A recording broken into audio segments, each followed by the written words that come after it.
Plusieurs immigrants au Canada achètent leur maison d'habitation dans les 5 premières années après leur arrivée. Alors, lorsque tu veux acheter ta maison au Canada, qu'est-ce qu'il faut prendre en considération? C'est ce dont je vais vous en parler dans cette vidéo. Alors, installe-toi bien, ça commence maintenant.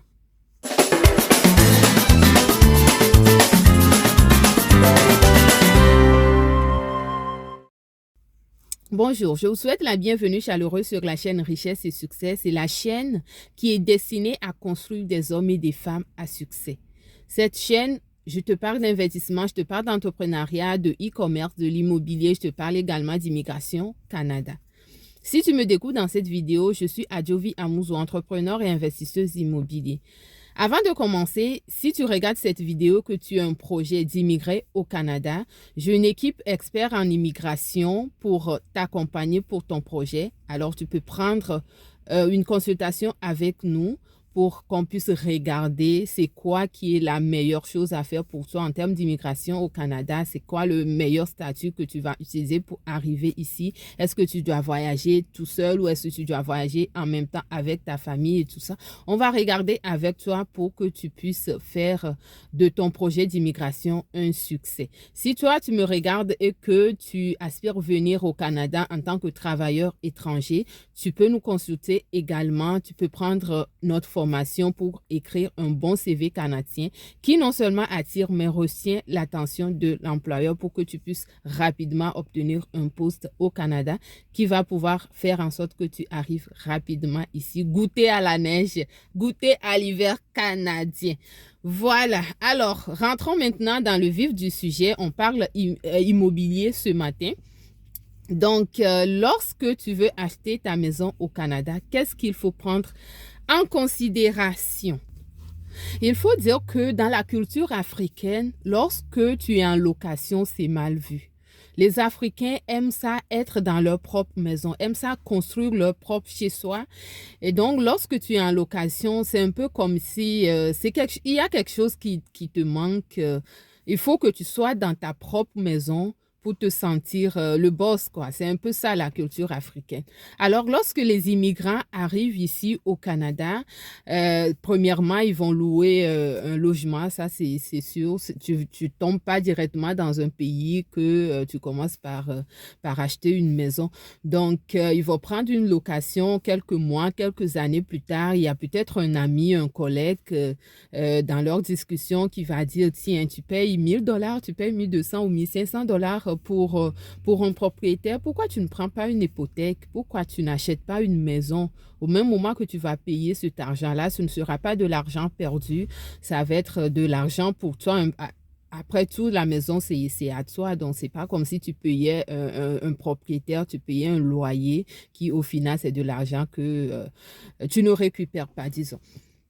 Donc, de l'autre côté, il y a la banque aussi qui regarde le dossier de ses clients et qui, à un moment donné, peut t'appeler, voilà, peut t'appeler pour dire, voilà, actuellement, tu es en location. Est-ce que ça ne te dit pas d'acheter une maison, de prendre une hypothèque avec nous?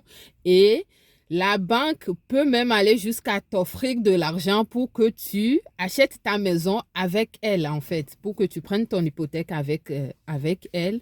Elle va aller jusqu'à t'offrir de l'argent. Elle va te dire, je te donne $1,000 ou $2,000 lorsque tu prends ton hypothèque avec nous.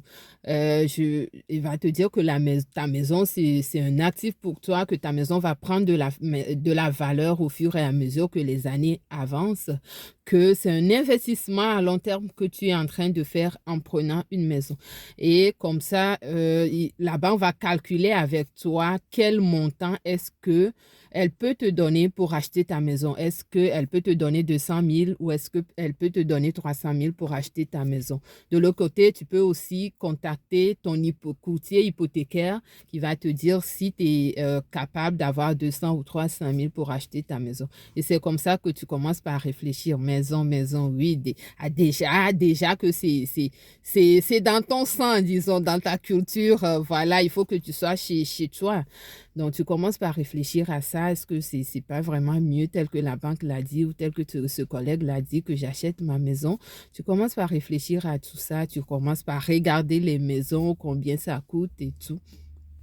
Et tu vas te poser la question, combien il me faut concrètement pour acheter une maison? Alors, pour acheter une maison au Canada, si tu veux acheter une maison où tu vas habiter, ça te prend un 5% de mise de fonds. Ça veut dire que si la maison se vend à 200 000, ça te prend 10 000 dollars pour acheter la maison et la banque te prête le restant de l'argent, ce qu'il faut.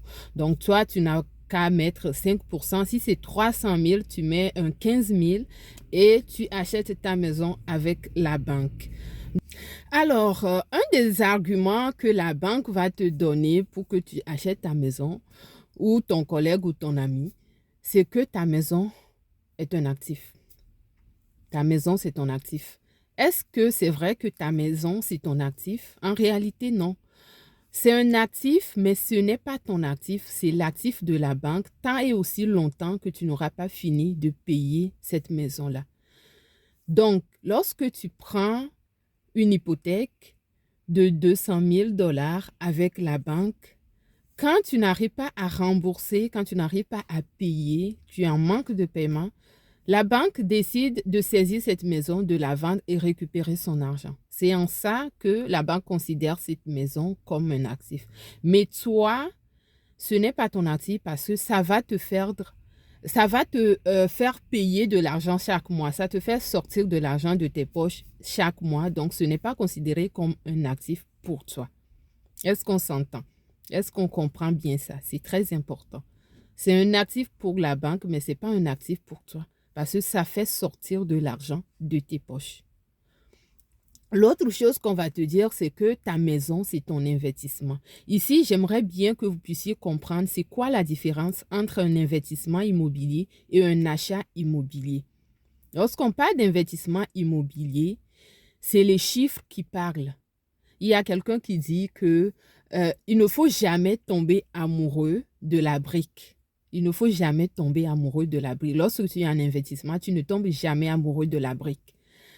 Mais lorsque tu veux faire un achat, là c'est permis, tu peux tomber amoureux de la brique. Ça veut dire que si une maison vaut 200 000 dollars et que cette maison-là se vend à 250 000, toi tu peux décider d'acheter cette maison-là à 250 000 parce que c'est une maison qui est bien beau, tu vois que l'architecture ça te plaît bien. Donc, tu mets les émotions et tu achètes cette maison qui vaut normalement 200 000 à 250 000 dollars. Là, tu viens d'acheter un bien immobilier.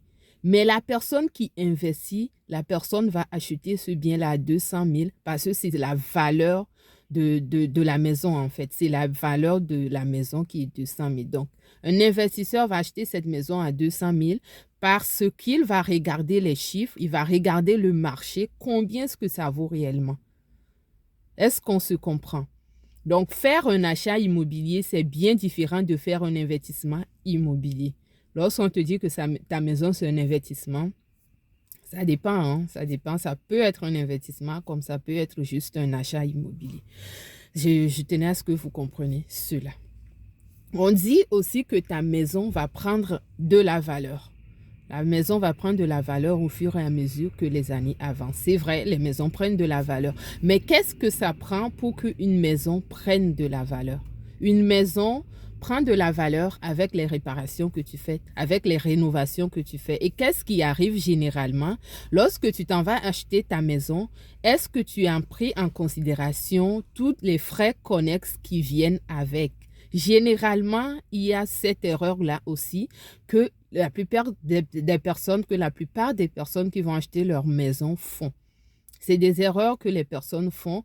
Il y a les taxes municipales qui vont arriver, il y a les taxes scolaires, il y a d'abord les frais d'inspection. Quand on te dit que pour acheter une maison de 300 000, il faut juste que tu mettes un 15 000, quand tu regardes de gauche à droite, peut-être avec tes amis, peut-être avec tes économies, tu vas trouver ce montant-là pour mettre comme mise et prendre ta maison.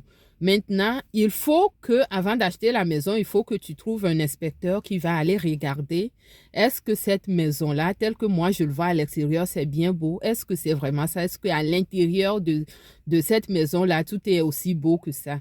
Il faut que ce soit un inspecteur qui aille regarder ça pour toi. Sinon, après, tu risques de te rendre compte qu'il y a un vice qui est dans la maison qui fait perdre de la valeur à ta maison.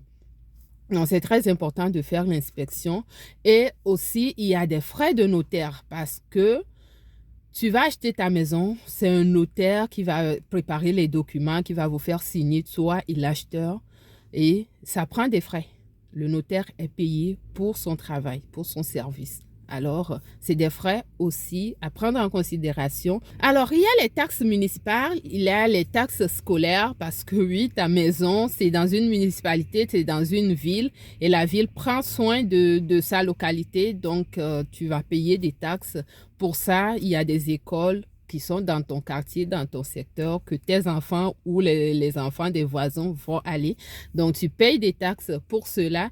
Et il y a aussi les droits de mutation, puis les taxes de bienvenue. La taxe de bienvenue, ta municipalité va te souhaiter la bienvenue dans son secteur. Donc, c'est des montants que tu payes et que parfois, tu n'es pas au courant au départ.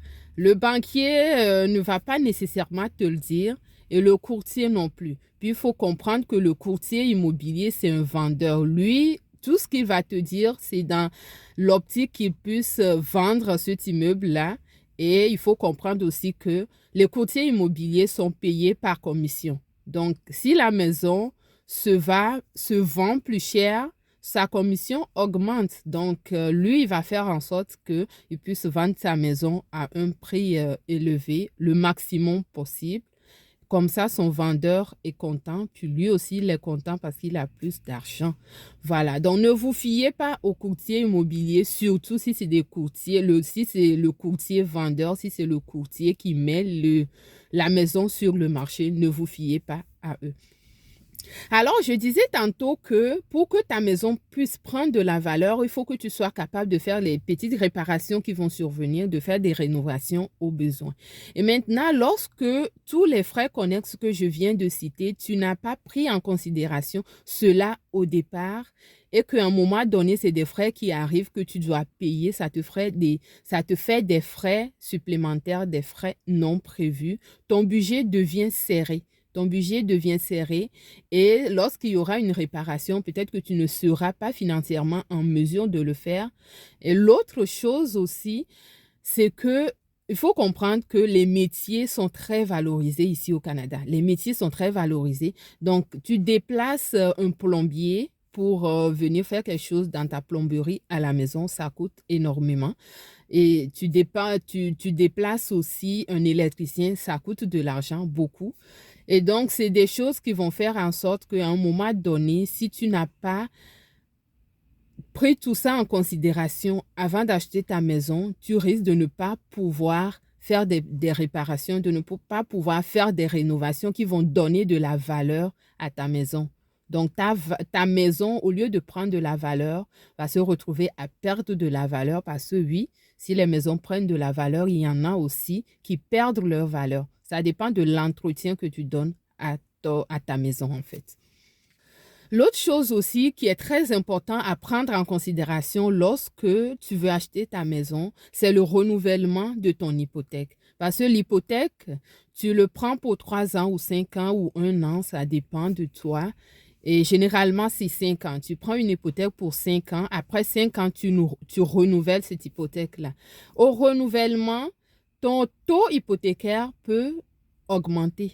Si tu l'avais pris à 3%, ça se peut qu'au renouvellement, le marché, ça t'indique 4% de taux. Alors, ton hypothèque, si au départ tu payais $1,000 ou $1,500, ça se peut que tu sois obligé maintenant de payer 1,600 ou 1,700 selon le taux en vigueur. Et ça, c'est quelque chose que la plupart des gens ne regardent même pas. Les gens achètent leur maison puis ne savent même pas qu'après 5 ans, ils doivent renouveler leur hypothèque et que le taux pourrait changer. Si le taux baisse, ça va à ton avantage. Mais si le taux augmente, ça voudrait dire que ton hypothèque augmente, ce que tu dois payer à la banque mensuellement, ça augmente et ça vient serrer ton budget. Ça vient vraiment serrer ton budget. Et qu'est-ce qui va arriver? Tu vas courir, tu vas trouver un deuxième travail, tu vas courir, tu vas faire des heures supplémentaires. Entre-temps, tout ça, ça a une répercussion aussi sur ta famille. C'est des enfants qui ne voient plus leur maman, c'est des enfants qui ne voient plus leur papa. C'est ton conjoint ou ta conjointe qui ne te voit plus. Ça crée de la distance. Franchement, les amis, je veux que vous puissiez prendre conscience de tout ça. Et ta maison, tu l'achètes pour 25 ans minimum. Donc, supporter tout ça, du stress par ici, du stress par là, jusqu'à 25 ans, c'est très lourd pour moi, je pense. Et c'est pas quelque chose que je souhaite pour vous. Voilà ce que j'avais pour vous aujourd'hui. Lorsque tu veux acheter ta maison au Canada, déjà que ce n'est pas la meilleure des choses à faire, ne tombe pas dans le piège. Assure-toi d'avoir toutes les cartes en main pour ne pas te frotter au stress tous les jours. Et s'il y a une chose que l'être humain sur cette terre doit éviter, c'est le stress, parce que le stress, ça te détruit. Le stress, ça détruit ton corps, ça détruit ton organisme, ça fait un dysfonctionnement dans ton corps. C'est très important que vous puissiez éviter les sources de stress dans votre vie. Voilà pour vous. J'espère que vous avez aimé la vidéo. Si c'est le cas, n'hésitez pas à la liker, partagez-la pour que plusieurs personnes puissent prendre connaissance de ça et faire des choix judicieux. Abonnez-vous à la chaîne si ce n'est pas encore fait. Activez aussi la cloche de notification pour ne pas manquer les prochaines vidéos. Je vous dis à bientôt. Bye bye.